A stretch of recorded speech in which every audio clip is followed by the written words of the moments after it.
Ça va Michel? Très bien. Tout se passe bien pour vous pour l'instant? Ben, tout va très bien. Vous vous sentez bien? Pourquoi alors, pour l'instant? je vous propose qu'on se concentre un peu sur vous et sur votre personne. Alors là, c'est volontiers. Attentivement, car Fred va vous décortiquer. Décortiquez-moi. Vous découper avec ses petits outils. Attention, c'est très très précis. Allez. Michel Leb, vous êtes à mes yeux l'artiste par excellence, the artiste. Mais comment saluer les 40 ans de carrière d'une des plus grosses cylindrées du show business? The artiste oblige, j'ai bien pensé rester muet, mais ça a déjà été fait. Alors, les yeux écarquillés, je suis allé dans votre coffre à battage. J'ai découvert en vrac clé à mirette, brosse à réjouir, machine à rêver, aiguille à triturer les accents. Il y avait même un vieux marteau-rieur. Et dans un coin, ayant à peine servi, un étui à petite colère en argent collé à une trousse à chuchotis. C'est ravissant. Mais ce n'est pas tout. Dans ce grand panier à oser, j'ai trouvé aussi quelques pinceaux. Oui, Michel, il faut bien avouer que vous êtes aussi un peintre contemporain. Vous esquissez, ébauchez, nuancez, estompez notre quotidien, une touche de gaieté par-ci, un gros trait par-là, du rire aux larmes, de Madame Doubtfire à 12 hommes en colère, vous utilisez toutes les douleurs de nos palettes. En bon quincaillier, évidemment, des sentiments, dans cette corbeille à pépier, j'ai aussi repéré des vices et des vertus. En fouillant plus en avant dans cette malle à dédale, j'ai même déniché tous les outils avec lesquels vous binez, bêchez, creusez vos idées. Et oui, en bon terrien, pour cultiver vos personnages de l'Africain au Chinois en passant par les moustiques, vous n'avez pas peur de prendre votre propre terreau par les cornes. Tel le paysan qui sème, vous veillez au grain, vous plantez, ça pousse, ça éclabousse, on se trémousse de rire. Le comédien que vous êtes, un peu plus narcissique que le susnommé, sème aussi. Mais vous, Michel, vous êtes payé à chaque fin des mois. D'ailleurs, ne dit-on pas que toute trouvaille mérite salaire? Le temps m'est compté, Michel, je ne peux continuer à évoquer vos talents de chanteur, crooner ou musicien, cela risquerait de faire jaser. Mais vous l'avez bien compris, Michel, je vous lèbe beaucoup. Merci d'être notre invité. Ah, c'est gentil, merci beaucoup. Merci, c'est bien, hein, c'est bien. Alors, Bravo. Michel Leb, pendant notre interview, Fred nous interrompra, ne soyez pas surpris. Il y a des questions d'internautes qui sont arrivées, qu'on va vous poser.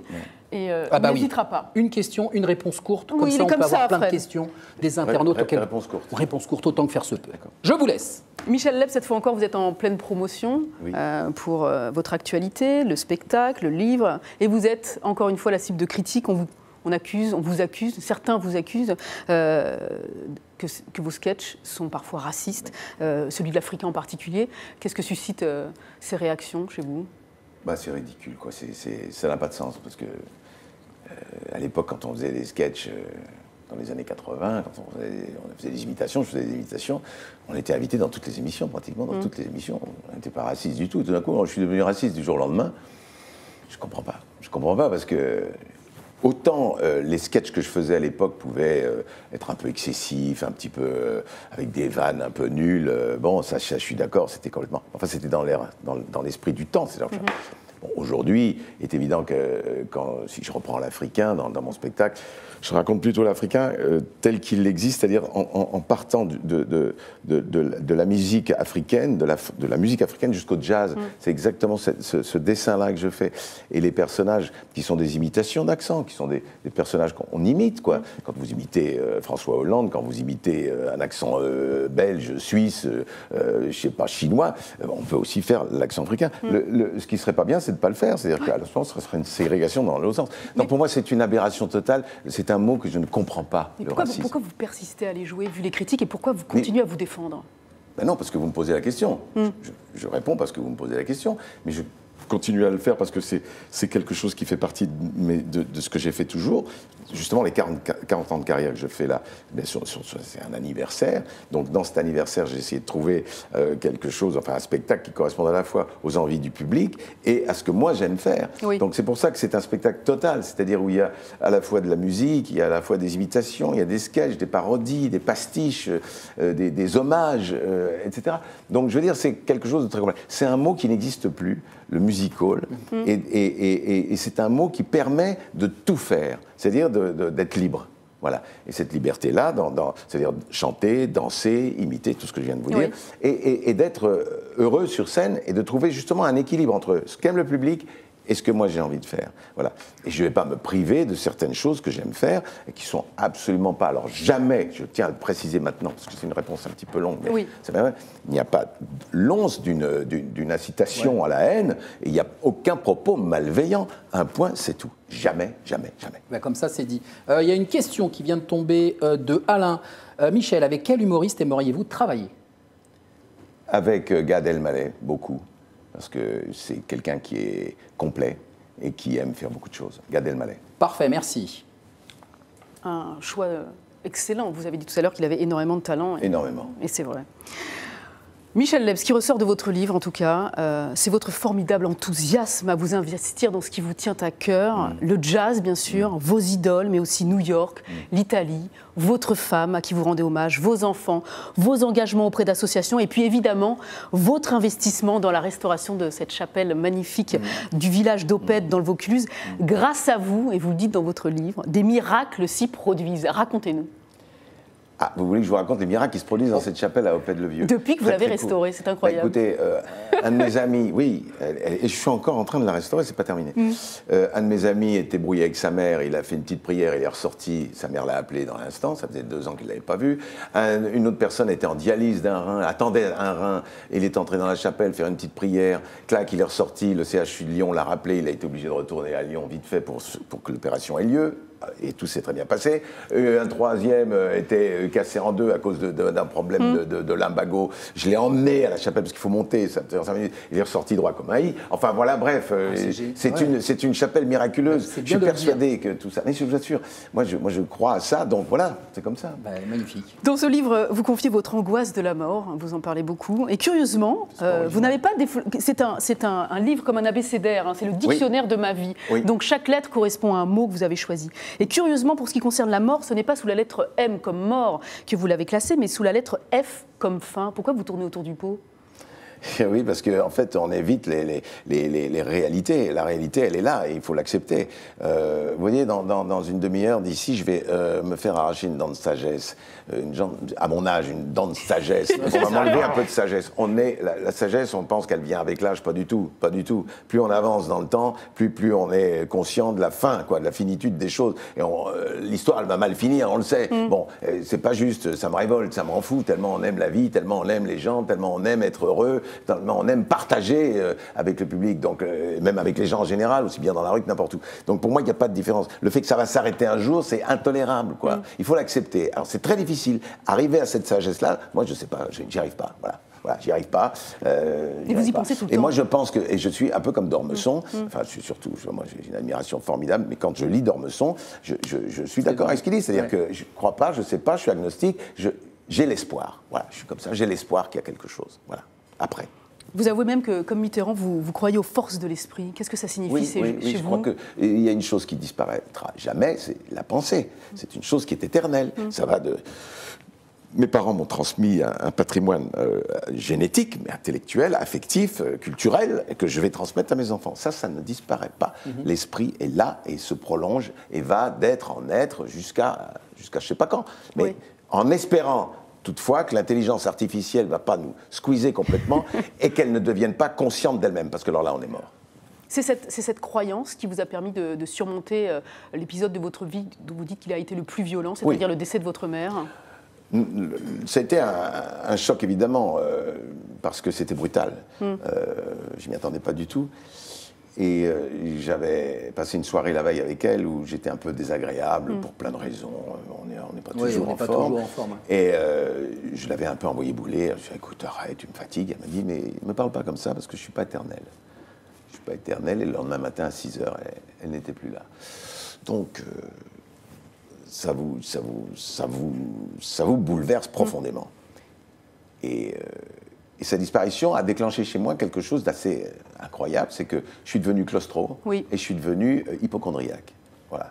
Donc c'est pas marrant du tout pour l'entourage. Mais ces situations-là, ça fait 20 ans que ça dure. Et ça fait 20 ans que ça dure, voilà. Et 20 ans que j'emmerde tout le monde avec mon hypocondrie et avec ma claustrophobie. On fait chier tout le monde. Oui. Êtes-vous drôle au quotidien, moi, Michel? poli, moi, quand je sors dans une émission de télévision, mais nous aussi. Bon, d'accord. Êtes-vous, une question de Piotr, êtes-vous drôle au quotidien? Ça, il faut demander à mon entourage, à mes enfants. Je crois que oui, parce que j'aime. Bonne humeur. Ouais, je suis plutôt de bonne humeur. Super énergie, on voit quand même. Le clown triste, c'est pas moi. Ouais, c'est ça. Non, je suis pas un clown triste. Charlotte, il vous en prie. On parlait de la mort, mais on parle aussi de la vie, évidemment. À propos de vie et de destin, vous auriez pu vous installer aux États-Unis et y faire carrière, mais vous n'avez pas saisi cette opportunité. C'est un regret aujourd'hui pour vous? Non, non, non. Mais mon fils va me prendre le relais. Parce que mon fils, si vous voulez, c'est moi, mais en mieux. C'est-à-dire que, joli. Oui, c'est-à-dire que lui, il va tout faire ce que moi j'ai pas fait. C'est-à-dire que bon, il est parti 5 ans aux États-Unis.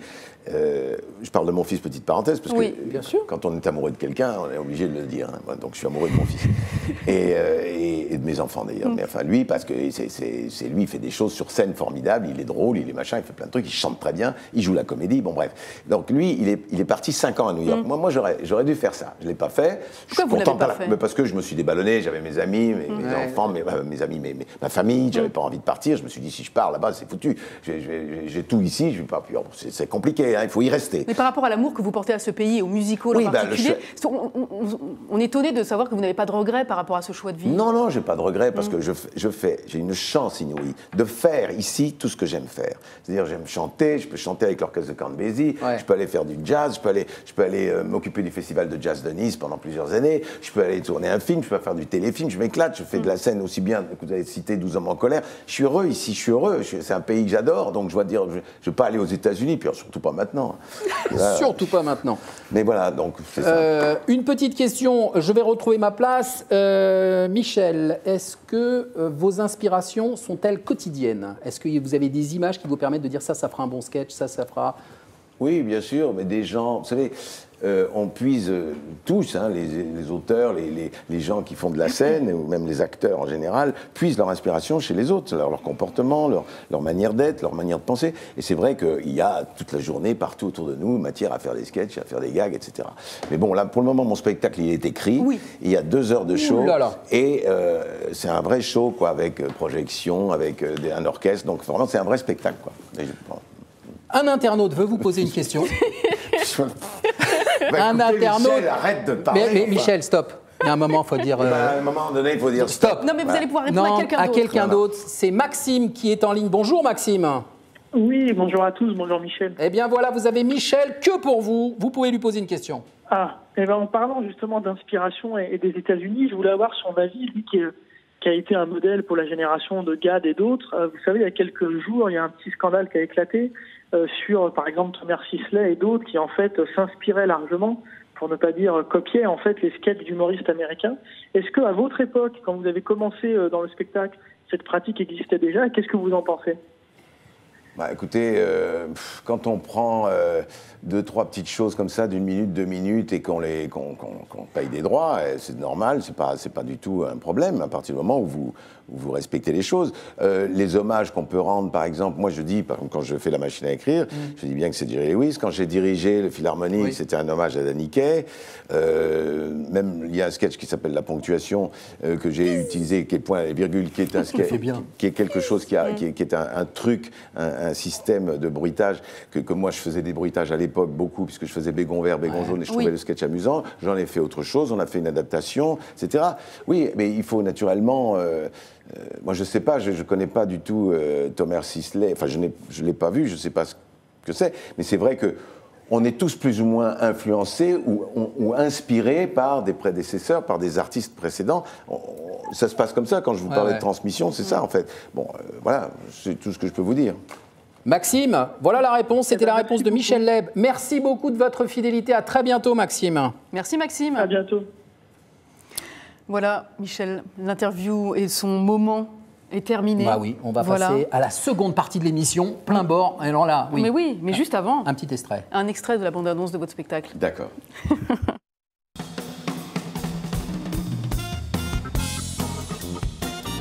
On ne peut plus rire de tout.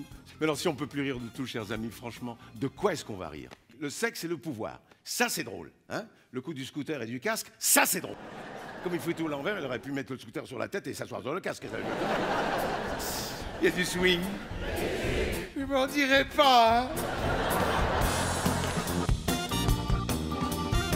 Stop, je vais vous la faire en allemand, c'est plus léger. Kriegen, fliegen, schlatzen, kriegen.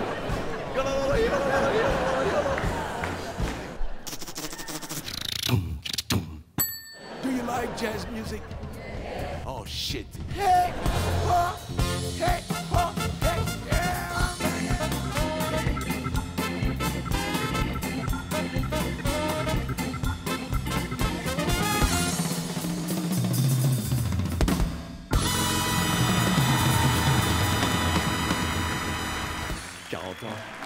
« 40 ans.